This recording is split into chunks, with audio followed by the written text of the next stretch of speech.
Why did he keep this? The box wasn't supposed to be opened, but it fell off the top shelf of my dad's closet and spilled everywhere. And on top of everything was a child's drawing, signed by a name I've never seen in my life. My dad saw it too, and the way he panicked told me the truth was never meant for me. People say every family has secrets.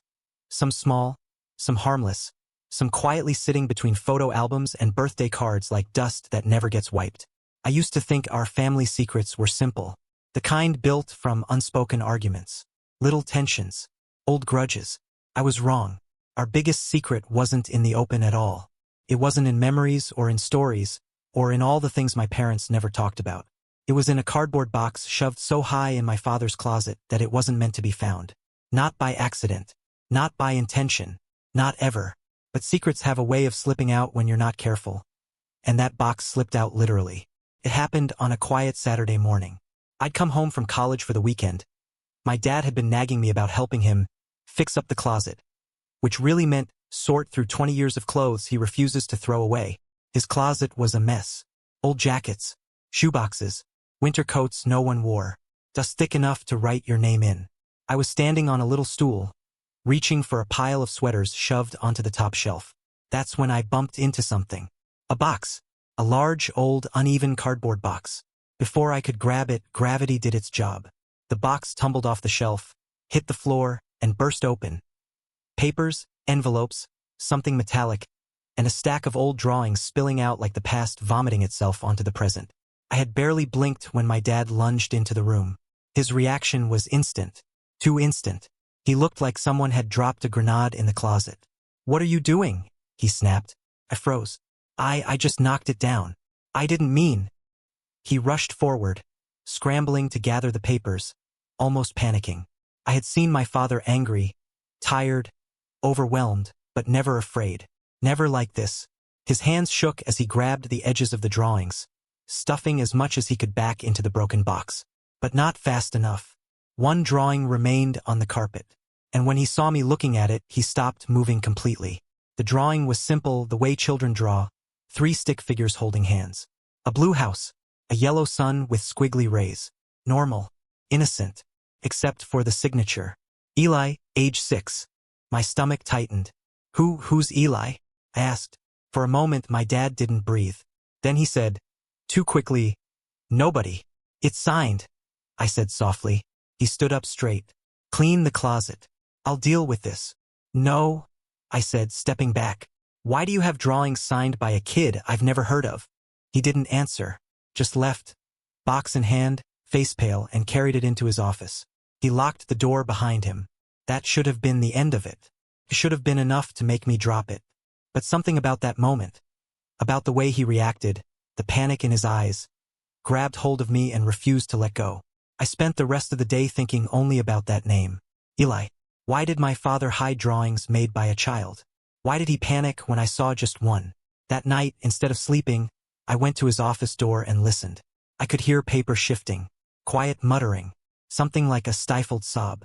I'd never heard my father sob. The next morning, he pretended nothing happened. He made coffee, read the paper, asked me about classes. Almost as if the box didn't exist. Almost as if the drawing never hit the floor. But he was too calm. The kind of calm you use when you're hiding something. At lunch, I finally confronted him. Dad, I said, what was in that box? He didn't look up from his food. Nothing important. The drawing didn't look like nothing. He froze, fork hovering midair. My mother glanced up, eyes darting between us. Lucas, she said softly. Your dad said he'd handle it. I don't want it handled, I replied. I want to know who Eli is. Dad set his fork down. Slowly, deliberately. Drop it. No. The word hung in the air between us like a challenge. My father's jaw tightened. Lucas, some things are better left alone. And some things aren't, I said. You reacted like I found a dead body in that box. My mother inhaled sharply. My father shot her a look, warning her to stay quiet. That look only made me angrier. Stop hiding things from me, I said. I'm not a kid. He exhaled. A long, tired sound. You don't understand. Then make me understand. He pushed his chair back and stood. Enough.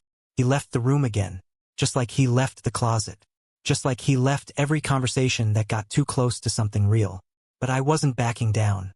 That night, when both of my parents went to bed, I crept into the hallway and stood outside the office door. Locked, of course. I went downstairs, grabbed a thin screwdriver from the kitchen drawer, and quietly picked the lock. Something I'd learned way back in high school when I accidentally locked myself in the garage for an hour. The lock clicked. The door opened with a soft creak. The box was sitting on my father's desk. Lid open. Documents spread out. I walked inside and closed the door behind me. The first thing I saw was the stack of drawings, all signed by Eli. The second thing was a small hospital wristband. It read, Carter Eli DOB July 19th. The third thing was a school report card. Then more drawings, dozens of them. Some were happy. Some were frightening. Some made no sense. But one made my blood run cold. A drawing of a burning house. A small boy crying in front of it. Flames drawn in red crayon. Smoke in black. And on the corner, written in shaky handwriting, I'm sorry. My throat tightened. A lump formed. I turned to another drawing. This one showed two boys, one with brown hair, one with blonde. Both about the same height, standing side by side. The blonde one was labeled Lucas. Me. The brown-haired one was labeled Eli. I stared at it, unable to breathe. I knew you'd come in here. I spun around. My mother stood in the doorway. Her eyes were wet, her voice barely above a whisper. I told him you'd remember one day. What is all this? I asked. My voice shook. Who is he? She closed her eyes. Lucas, you knew him. When you were little. A cold wave crashed through my body. Knew him? I repeated. How? Why don't I remember? Because, she said softly. You and Eli were together the night of the fire, and what you saw, your mind hid from you. You both screamed for help. You both ran outside. But only one of you came back to us. My heart pounded. My vision blurred. What happened to him? She didn't answer. She looked down at the drawing of the burning house and whispered, You have to ask your father. My mother's words hit me like a physical blow. You have to ask your father. But she said it with the kind of heaviness that told me she knew exactly what the answer was. Knew it, carried it, lived with it, and couldn't speak it. She stood there in the doorway, breathing shakily, like every second she spent in that office was pulling her deeper into a memory she spent years trying to forget. I stared at the drawings scattered across the desk. My name, Eli's name, a burning house, two boys screaming. Mom! My voice cracked. Why can't I remember him? She looked at me with eyes full of guilt. Your mind blocked it out, Lucas. You were only 4. It was traumatic. What happened? Pleaded. What did we see? She shook her head. I can't. I can't be the one to tell you. Why not? Because, she whispered, it will change everything between you and your father. The air in the room felt thick and suffocating. I took a step closer to her. Is he alive? Her face crumpled. I don't know. What do you mean you don't know? I demanded. She backed away toward the hallway. Please just don't push. Not tonight. Mom! But she walked away, wiping her eyes with her sleeve, retreating into the darkness of the hall like someone escaping a crime scene. I turned back to the desk, hands trembling. There were more papers. At the bottom of the stack I found a police slip, folded and creased, dated almost 18 years ago. Fire incident. Juvenile present at scene ward residence, 3:12 a.m. I felt the room tilt. Ward residence. Our house. Something happened here. The fire wasn't somewhere else. It was here. My chest tightened as I lifted another paper. A report card labeled, Carter Eli, Grade 1 status. Withdrawn. Easily frightened. Avoids loud noise. Teacher's note. Speaks often about a boy named Lucas. Says he misses him. A chill ran through me. He remembered me. He missed me. And I forgot him. The shame made my throat burn. There were more drawings underneath, one of 2 boys in the backyard, one of a swing set, one of a birthday cake with 2 names on it. Happy birthday Lucas and Eli. I staggered backward. Our birthdays weren't the same. So why celebrate together? Because we lived together. Because we were like brothers. Because he wasn't just some kid my parents fostered briefly. He was someone important to me. Someone I lost. Someone my father buried. I felt sick. I needed answers. Not tomorrow. Not later. Now. I stormed out of the office and down the hallway toward my parents' bedroom. My father was lying awake. eyes open, staring at the ceiling like he'd been expecting this moment all night. He sat up slowly as I appeared in the doorway. "You saw the box," he said quietly. I clenched my jaw. "Why didn't you tell me?" He didn't look at me. "It was for your own good." "Stop saying that," I snapped. "You don't get to decide what I should or shouldn't know about my own life. You lied. For years." He rubbed his face. "Lucas, you don't understand. What happened, it wasn't something a child should hold on to." "But I did hold on to it," I said. "My mind is starting to remember, and I'm scared of what it's going to show me." His shoulders sagged. "Sit down," he said softly. I didn't move. "Please." I sat. He took a deep breath. "Eli wasn't just a foster child to us. He lived with us for almost a year." My heart pounded. "Why didn't you ever tell me?" "We tried to protect you." "That's not an answer." He nodded slowly. "You're right. It's not." He rubbed his hands together, like the act of speaking physically hurt him. "Eli came to us after losing his family. His parents died in a house fire. He was small, fragile, scared of everything. The agency placed him with us because they thought he needed stability. And at first, he adjusted. Slowly, you two became close. He followed you everywhere. You were his safe place." My breath hitched. "But," my father continued, "he had nightmares. Constant nightmares. He screamed in his sleep. He woke up crying. He drew things, dark things, fire, shadows, a man with no face. Things a 6-year-old shouldn't know." I felt my stomach twist. "One night," he said, voice low, "he woke up the whole house. You were terrified. You ran into our room. And Eli, he started screaming that the fire was back." Silence. "What fire?" I asked. He swallowed. "The one that killed his family." "But that wasn't here," I said. "Right?" My father didn't answer. "Not immediately. That night," he said. "Eli ran into the kitchen and knocked over a candle. The curtains caught. In seconds the whole room was in flames." My chest tightened. "You were both trapped," he whispered. "Your mother ran in to get you." I pulled Eli out. But the smoke, the heat, it was chaos. By the time I got him outside, he wasn't breathing. I froze. "Is he dead?" I whispered. My father closed his eyes. "He survived." My breath rushed out in a shaky relief. "But the agency didn't let us keep him after that," he continued. "They said the environment was too unstable. He was moved to another family. We never saw him again." "Why didn't you ever tell me?" "You were 4, he said. "The doctors said repressing the memory was natural.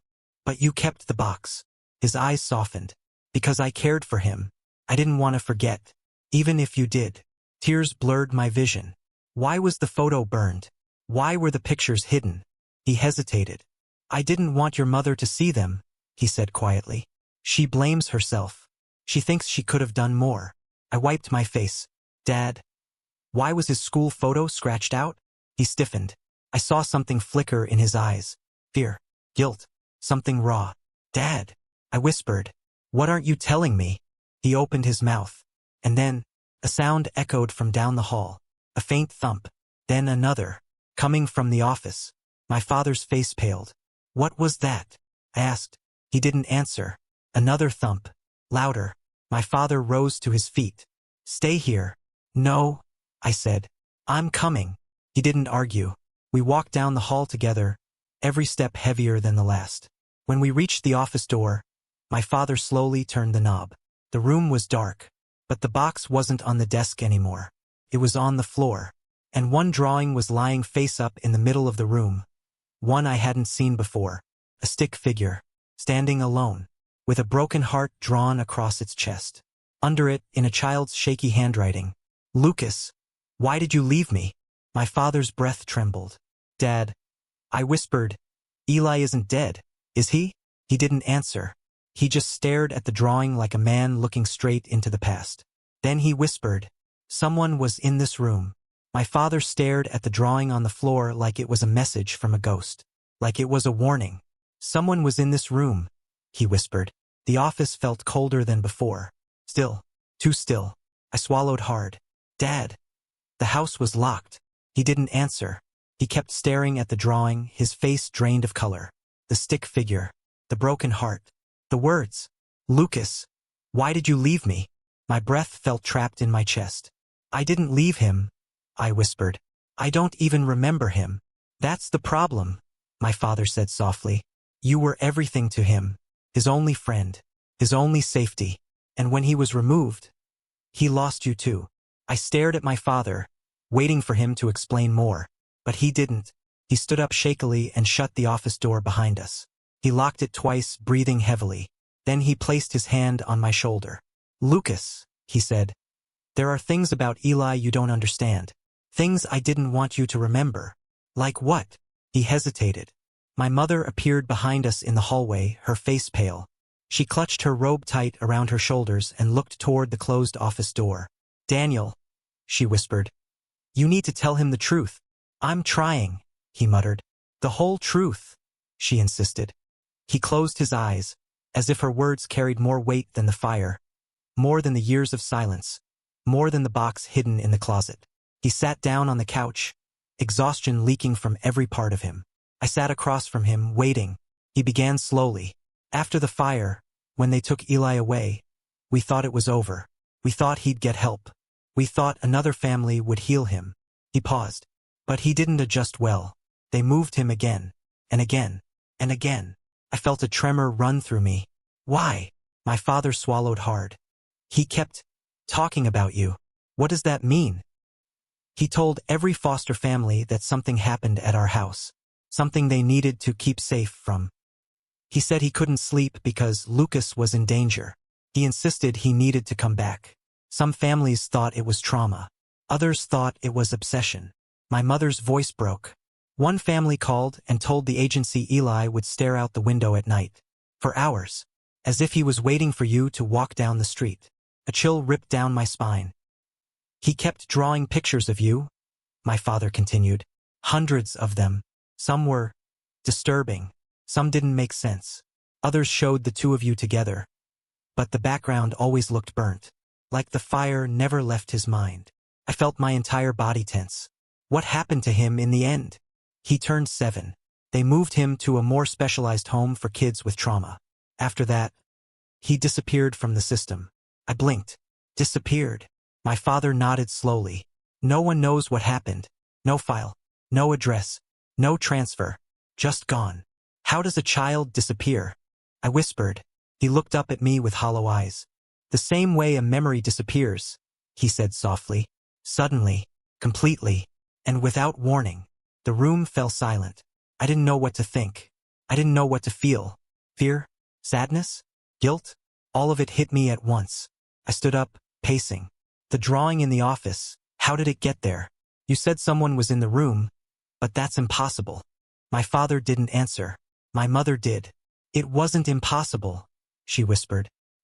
He used to come to the house at night. I froze. My heart stopped. What? She nodded shakily. When he was still in the system, before they moved him the final time, he'd show up at the back door. Quietly. He never knocked. He just stood there, waiting. Waiting for what? I asked, my voice trembling. For you, my mother said. Always for you. A shiver crawled up my spine, settling into my bones. We'd walk him back, my father added. We told the agency. They tightened supervision. But he kept finding his way back. I swallowed. How often did he come? My father hesitated, then answered. Enough times that your mother started sleeping with the porch light on. My legs felt weak. I had to sit again. All those nights, all those years, a child I didn't remember had been trying to reach me, trying to come home, trying to not be forgotten. The guilt hit me with full force. I don't remember any of it, I said quietly. My father nodded. That may be for the best. No, I said. I need to know. I need to remember him. He clearly remembered me. I paused. And if he's alive, I need to know where he is. My father looked at me with a mix of exhaustion and something else. Fear. Lucas, he whispered. There's something you're not considering. What? What if he isn't looking for you anymore? His voice shook. What if he's angry? A thick silence fell between us. The thought hadn't crossed my mind. Not once. Not until now. A child lost in the system. A child whose only comfort was me. A child who saw something traumatic the night of the fire. A child who tried to come back again and again, and finally disappeared without a trace. What does that do to a person? What does that grow into? I didn't have time to answer that question, because at that moment something happened. A soft tap on the front door, 3 gentle knocks, almost timid, almost childlike. My father stood up instantly. My mother covered her mouth. My heart stopped. "Lucas," my father whispered. "Go to your room." "No," I said, stepping toward the door. "Lucas, listen to me." But something pulled me toward the sound. Something stronger than fear. Stronger than logic. A memory. A faint voice in my mind. A boy's voice. "Lucas, don't forget me again." I reached the door. My hand trembled as I grabbed the handle. Behind me, my father whispered, "Don't open it." I looked back at him. "Dad, what if it's him?" He shook his head violently. "We don't know that." But I did. Something inside me knew. Knew the way you know a dream wasn't a dream. Knew the way you know a name you haven't spoken in years. Knew the way you feel a memory waking up. I unlocked the door. Slowly, the hinges creaked. Cold air rushed in. I opened it halfway, and saw a small piece of paper on the porch. No person, no footsteps, just a note, drawn in crayon. 2 stick figures, standing together, holding hands. Signed, Eli, age 6. Under it, 1 sentence. "Lucas, I remember everything. Do you?"